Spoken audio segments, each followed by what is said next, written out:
என்ன பாய்ஸ், என்ன எல்லாரும் ஒண்ணா மரத்தடியில் நிக்கிறீங்க? மாப்பிள என்னத்த சொல்ல, நம்ம குடும்பத்துக்காக தான் இப்படி கஷ்டப்பட்டு இருக்காங்க. காலையில எந்திரிச்சு காலை 4 மணிக்கு எந்திரிச்சு வண்டியை தொடச்சு சட்டை பண்ணல அயன் பண்ணி போட்டு நைட்டு 12 மணி வரைக்கும் ஓட்டு போறோம். எதுக்கு போறோம்? வீட்டு குடும்பத்துக்காக கஷ்டக்காண்டி நம்ம போறோம். அது அவங்க புரிஞ்சுக்க மாட்டாங்க.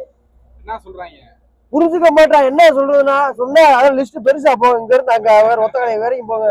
அதெல்லாம் சொல்ல முடியுமா? அதெல்லாம் சொல்லவும் கூடாது. ரொம்ப மன வருத்தத்துல இருக்கேன். நாளை கழிச்சு டிவி எனக்கு எதுவுமே இல்ல. வீட்டுல ஒத்தோட கிடையாது, ஏன்டே காசு கிடையாது. மாப்பிள்ள சண்டை ஒத்தைக்கு ஒத்த நின்றோம்னா சட்டையை கிழிச்சு போட்டு வருவாப்புல. ஆனா குடும்பத்தை சமாளிக்க முடியல. சமாளிக்க முடியல கிடையாது. குடும்பம் வந்துட்டா அடங்கிதானே. கல்யாணம் முடிக்கல, நீ முடிச்சு பாரு, அப்பதான் தெரியும்டா. கல்யாணம் முடியா சும்மா லந்தா 2 வருஷம்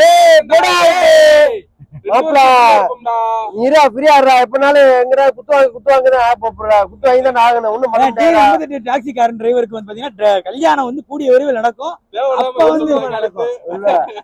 இல்ல அவருக்கு குடும்ப சூழ்நிலை பத்தி தெரியல. பிள்ளை நல்லா வளர்த்துருக்காங்க, நல்லா இருக்காங்க. நம்ம அப்படி வளர்க்கல. தற்கொலை விட்டாங்க ரோட்ல. என்ன தற்கொலை தெரியும். நாளைக்கு டிவி எதுவுமே இல்ல. நாளை கழிச்சு 5ஆம் தேதி டிவிக்காரர் வாயில வைப்பேன், முடிச்சு விட்டுருவேன். அவனுக்கு என்ன பதில் சொல்ல போறேன், என்ன செய்ய போறேன் எதுவுமே தெரியல. ஏன்னா எனக்கு காசு இல்ல. எம்பிட்டு நானும் சமாளிக்கிறது. பைக்கிட்டு கட்டுவேனா, காட்டு கட்டுவேனா, வீட்டுல ஒண்ணு கட்டுவேனா, வீட்டு வடைய கட்டுவேனா, தவணையை கட்டுவேனா. மாசம் 10,000 ஓட்டி அடிச்சு எடுத்துருவோம். அந்த 10,000 தவணை வாங்குறது. அதுல 1000 தவணை கரை பிடிச்சுக்குருவாரு. 8,000 கொடுப்பாப்புல. அதுக்கு அந்த 1000 ரூபாய்க்கு ஒரு நாள் ஃபுல்லா ஓட்டி அந்த 1000 ரூபாய் முடிச்சு மொத்தம் 20,000 போடுறதுக்குள்ள செத்து சுண்ணாமாயி நூலாகிதான் வந்துக்கிருக்கேன். இதுக்கு மேல யார்ட்டையும் பேச விரும்பல. என் காரை விக்கிறதா என்ன செய்யன்னு தெரியல. ராங் நம்பர் சுவிட்ச் ஆஃப். அவ்வளவுதான். ஆறா பையில கண்ணுக்கே தெரிய மாட்டேன். அங்கிட்ட போறேன். அவ்வளவுதான். பாத்துக்கங்க.